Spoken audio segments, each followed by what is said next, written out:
That's why I'm here. I don't know why all of you are here. I don't know what light you're looking for in your life or what relationships you're looking for in your life or improvements, but I'm just going to share with you why I'm here, and that's part of why I'm here. I'm really passionate about mental wellness because I struggle with mental unwellness, and years ago after my surgery, it was like this. Like, the physical was really hard, and it still is because it's heavy and different, but the mental was what I was not prepared for. And I probably should have gone to more therapy to get myself more prepared for it, but I didn't know, right? I didn't know how hard it was going to be. And I found some tools that I love and that help, and it's Jesus is my first tool, right? Like, that is where the answer is. It doesn't mean I can flip a switch and go, he is the answer. It's struggling, it's hard, and it's figuring things out, but he is my answer. And then it's also driven me to want to help other people. And I think because, like, I have this weakness physically that you can see. If I saw me, I'd go, oh, she had a stroke. That's what I would say in my educated mind. But it was a brain tumor. I have to remind my physical therapist that sometimes. They're like, after the stroke, I'm like, no, surgery, it's different. But because of that, I think the weakness allows other people to start to share their weaknesses with me, which is awesome. I'm kind of drawn to a struggling person, which is weird. I don't know why, it just is. But because of that, it pushed me to become a life coach, which, thank you, Brenda, for being here tonight. It's awesome. And to get that training, which I love. I just have been able to help people through the storms of life. And you know what, you guys? Sometimes the storm is emptying the dishwasher for the 18th time this week, right? Like, sometimes the storm is, we gotta get up and go to work. Or sometimes the storm is talking with the short people at my house that never seem to listen. Or sometimes the storm is, what do I do with my life now, right? There's all sorts of different storms that we work through, and I love helping people with that. And so that's why I'm here. I need to move this so I can see the TV. Okay, so we're talking light, right? A sunrise or sunset, what do you think?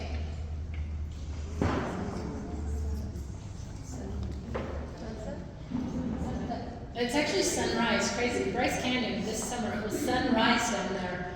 I just love that Christ, like, if you think about it, we got a dark night, like, unless you live in Alaska or other places, but here in Utah, there's a dark night every night, but at the beginning of the darkness, there's a beautiful celebration of light, right, at the sunsets. And then in the mornings, and if you get up early enough, some mornings, there's a beautiful celebration of light there too. And I think in nature, there's a lot of lessons that we can learn and take from that. So let's do this. For you, okay, so you're at your tables, and the idea is we're actually going to share and talk to each other. It's crazy. I want you to just share with the neighbor real quick, where do you find the most light in your life? Light or joy? Where do you find joy and light in your life? Ready? You got like 30 seconds, so share with the neighbor. Just make sure everybody shares.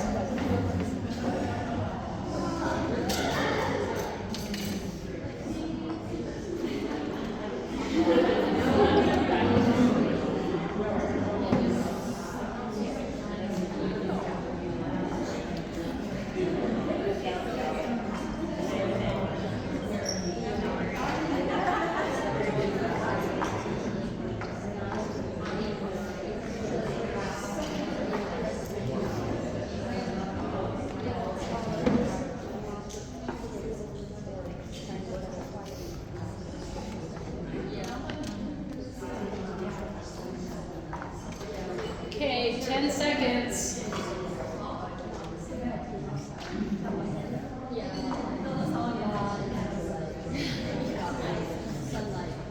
Perfect. Thanks for sharing with your friends. So this is my friend Nathan.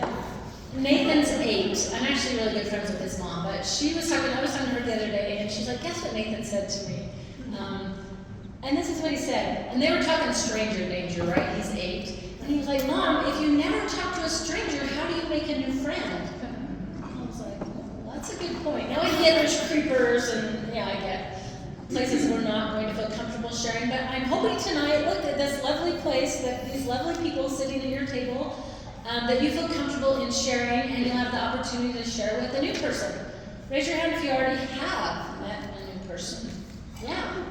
So we're going to keep doing that through the night. So isn't that fun? Because we all need new friends. And just like Nathan said, like if we don't ever talk to strangers, then how are we going to make a new friend?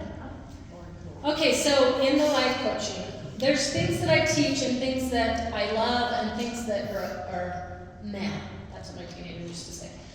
The things that I love that really work for me, I love to teach. So I'm just going to share a couple things with you. And the first one's super complicated.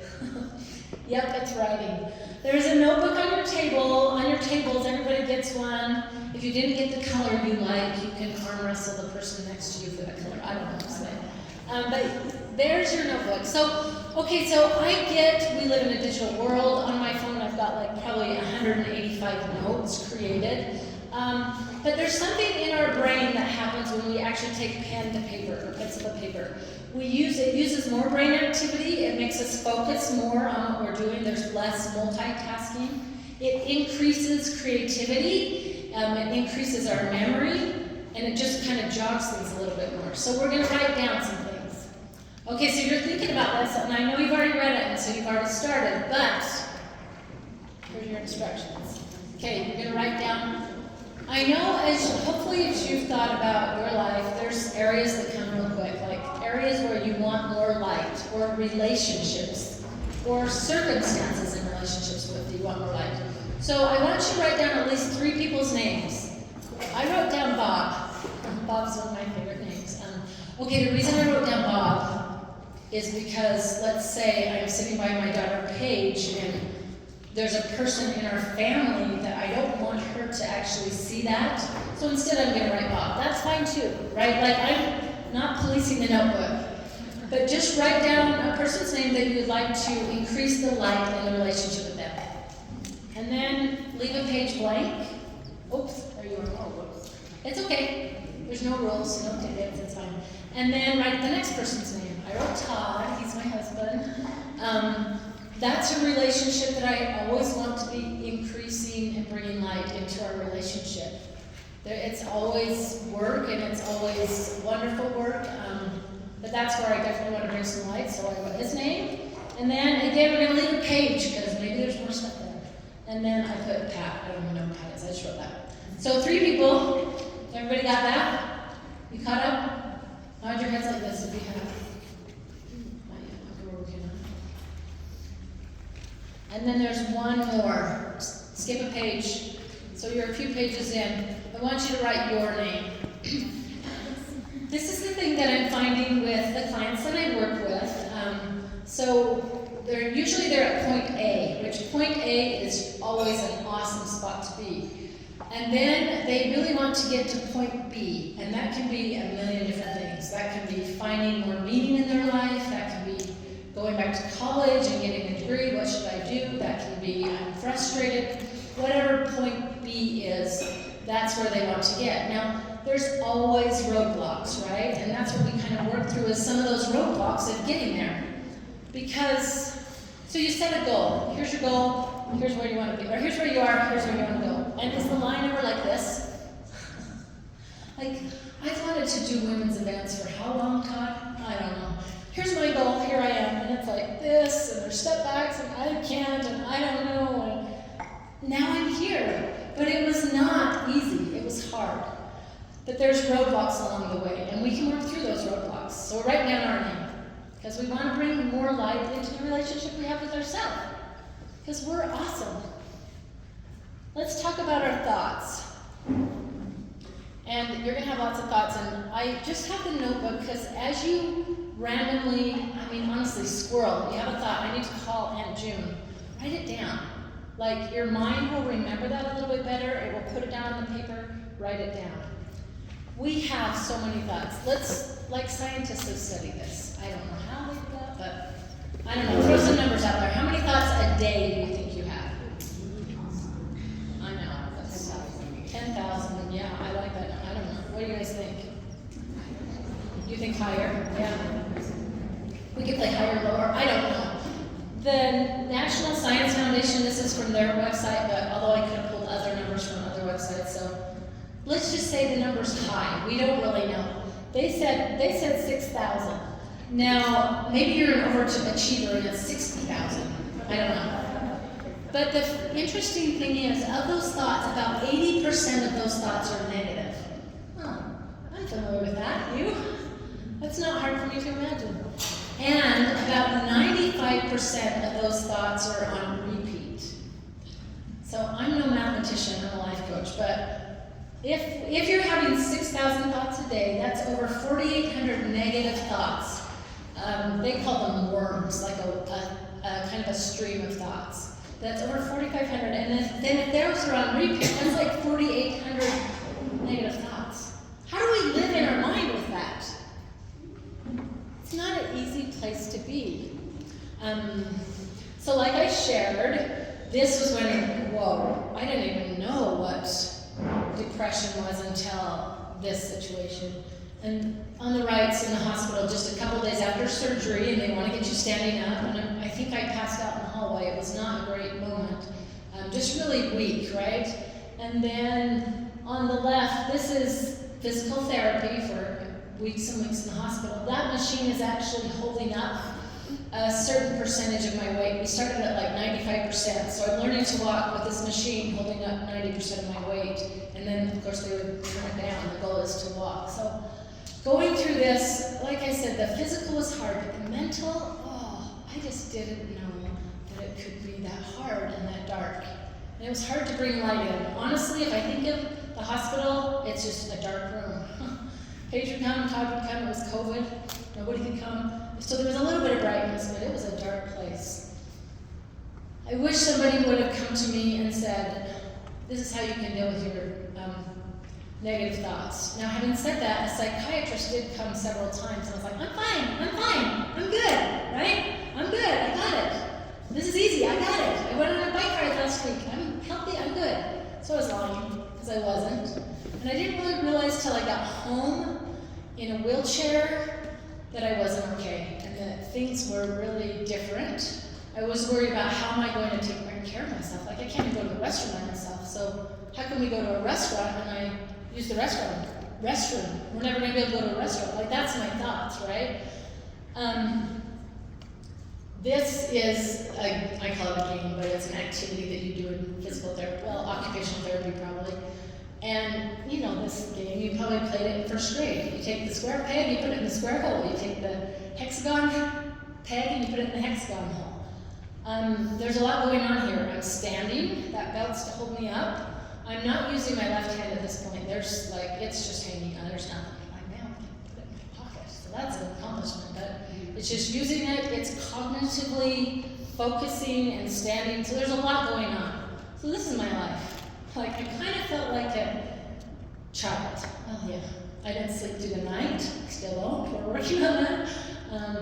But working on this. Now the thing that I found is all these negative thoughts are bombarding me. That I really, well, let me give this example. We went to, in the beginning, I only went to church, like that was it, in public, right? I went in a wheelchair and that was it, 1 hour and that was it.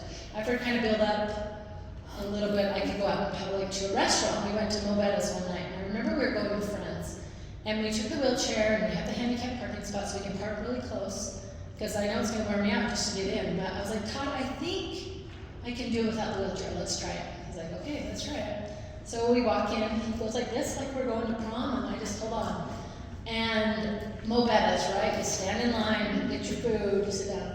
And we were standing in line, and in like 2 minutes, I was like, there's no way I'm going to be able to do this. And I just looked at Todd, and he was like, yeah, I get it. So he helped me walk to the table. He's like, why don't you save our spot? I'm like, that would be lovely. So I sat at the table, then I started to people watch. And everybody could walk. And people were using their phones in one hand and holding the other person's hand with the other hand. And they could run back out to their car and quickly, and they could hold their plate. And I was like, I can't do any of this. Like, I can't. It was just negative. It just kept hitting me. And we ate dinner, whatever. A couple weeks later, I was praying about it. And I'm like, Heavenly Father, nobody is like me. I go out in public and everybody can walk. You should see their legs. They just like pick it up and walk. It's this crazy thing that I never noticed before. And I was praying, crying like no one's like me, and this was my prayer was, I feel like I'm a square peg getting like smashed into this round hole. And it doesn't fit, like it doesn't work. You can take a hammer, I keep trying, it just doesn't work, I don't fit. And then I had a thought in my mind, which for me is the Spirit, and that's the way it works for me. And there was 2 words, like it's usually very basic. I think that's a theme for me, right? I'll keep it basic for her so she can understand. But the thought was, well, 3 words, there's no holes, no holes. And I was like, there's no holes? I'm not a peg, but I have to fit into this mold like everybody else? There's no holes. And I was like, that was kind of, it just switched my mindset to go, I don't need to compare myself to everyone. There's a cool lady in the Bible, her name is Deborah, and I love Deborah because she's a prophetess and she likes to sit under a tree, and when people come and talk to her, she gives them advice, and she's awesome. And one day a friend's like, help me out, I need help. And there's one word she says to her friend, and she says, up. And I kind of think it's like, up, get off the couch maybe, or up, look up. Like quit looking at everybody else and the way they walk for me, or their cute shoes, or their job, or their vacation, or their family, or their happy smile, and look up instead. And I really think that's what no holes can be. So that's for me, right? But you're not comparing me, because we don't do that. There's no holes, right? But as you're thinking about your own life, how do we deal with the negative thoughts? So this is a fun life coaching tool, and I'm calling it Holy Manna, and that's a picture of manna or something. We're calling it manna. Holy manna. Get somebody, Rhonda. Manna. Give me a short explanation, really loud. From heaven, yeah, food from heaven. As the Israelites wandered for 40 years, they went out of their tents, and my mind's very basic, and I just picture them going outside. Manna in Hebrew means, what is it? And like in the beginning I did, what is it? Oh, it's food. But after like 8 years, it's like, what is it? Taco? Spaghetti? No, it's manna. Or for some people, was it, Lord, what is it? What is it that you need me to do to survive this situation? Or is there someone I should take my basket of manna to today? What is it? I just love, many times in our life, we look at the situation. We look at it, like for me, I can't walk, I can't use my hand, I look at it. Instead of looking at it, what we're going to do is we're going to think, holy manna, what is it? Okay, so we're going to practice. You ready? It's super complicated. So this is what we're going to do. Is I like to close my eyes, because if I close my eyes, I don't look at you and go, oh my gosh, I love her sweater, or I don't get distracted. So I like to close my eyes when I do it, and we're just going to breathe in slowly for 3 seconds, and then let out for 3 seconds. But when we're letting our air out, we're going to say in our minds, because you can't talk and breathe at the same time, say, what is it, right? Okay, so we're going to try it. You ready? Are we all making a pact? We're closing our eyes? Dad? Okay. I'll walk you through it. You ready? We're going to close our eyes. Just kind of pause for a second. We're going to breathe in slowly. 1, 2, 3. Hold it if you can. And then slowly let your air out while saying, what is it? Let's try it again. Breathe in slowly for 3. Now we're going to let out our air and ask ourselves, what is it? Did you have any thoughts or words that came to mind that you would like to make a note of? For my situation, when I was looking at myself, what it actually is, and this has taken me years, so please don't go, it didn't work for me, because I'm on like year 4, I was doing it again this morning, but what is it is actually the opportunity to share with other people, and that's what I'm learning. And so I love that we can take some of these tools, we can turn to the Lord and we can share with other people. I want you to write down those relationships, the thoughts that you have. One thing I'd like you to do really quick, pick one of the people in your notebook, and I want you to draw a picture. And it's going to look something like, well, this is a fancy picture. This is Todd and I. We build a house, and after you build a house that has no yard, you want grass, so you plant grass, and then you plant plants, and then you plant a tree, and then sometimes things die. And then people come to your house, and you have a big party, and you're like, oh, the grass in the front where we walked on it doesn't look very good. There's a little spot. And then, so what do? You water it. And then what happened? It gets bigger. And it got bigger. Like, I don't know what's happening, but it got to the point where the dead grass is ugly. So I'm focusing on what it looks like. It looks like it's dead and crunchy. There's a lot of money in sod that I lost. It looks depressing. I don't like it, right? That's what it looks like. But if I do holy manna and think about it, what is it? It's hard work that we put in. It's the potential. It's the opportunity to share with friends and family. That's what it is. It is dead grass. It's turning into rocks. But that's what it is. Do you see how we kind of twist the puzzle piece just a hair? So what I want you to do with your notebook is grab whoever you want to draw a picture. And we're not artists, right? This is my picture, I think. Hang on. You're going to be so impressed. This is Bob. That's me. This is Bob. Bob is talking, and I don't like listening to Bob. That's the picture. That's, when I look at the situation, that's what I see. Okay, so you're going to go ahead and draw your picture. The expectation is pretty high. I mean, honestly, I think I was going to draw the dead grass, but it would be a square and a frowny face. That's all I got. So just get a little something drawn.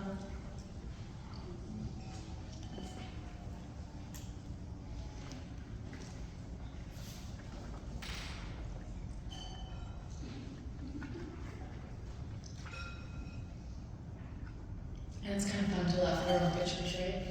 The psychiatrist in the hospital told me that comedy is important. Like that was some of my therapy was listening to comedians. So we did that.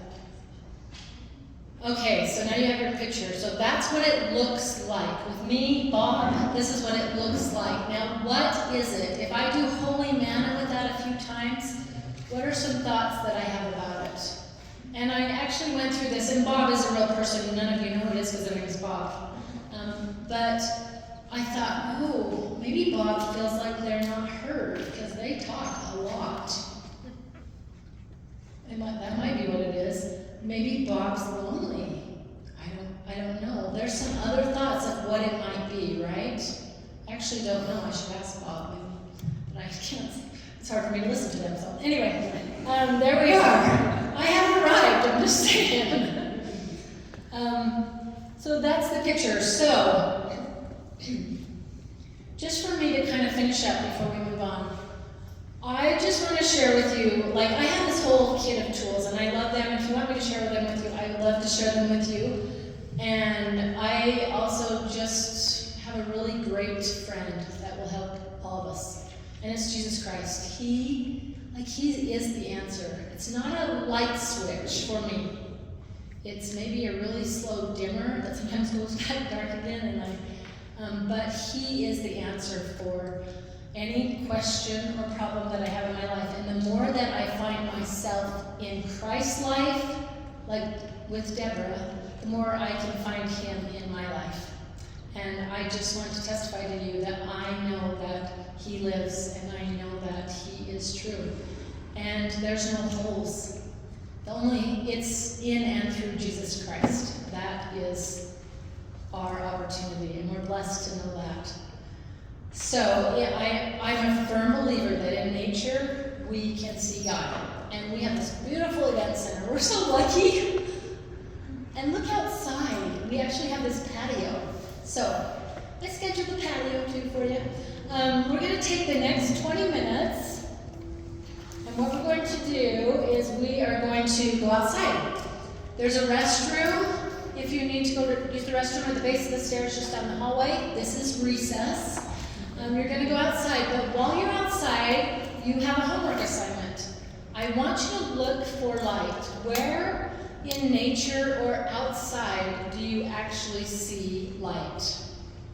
Like for me, I've been here before, so I kind of know the layout, but the bridge to me is the light, because sometimes I think I'm on one side and it's pretty dark, but the bridge of finding Christ and finding friends to share with gets me to the shelter.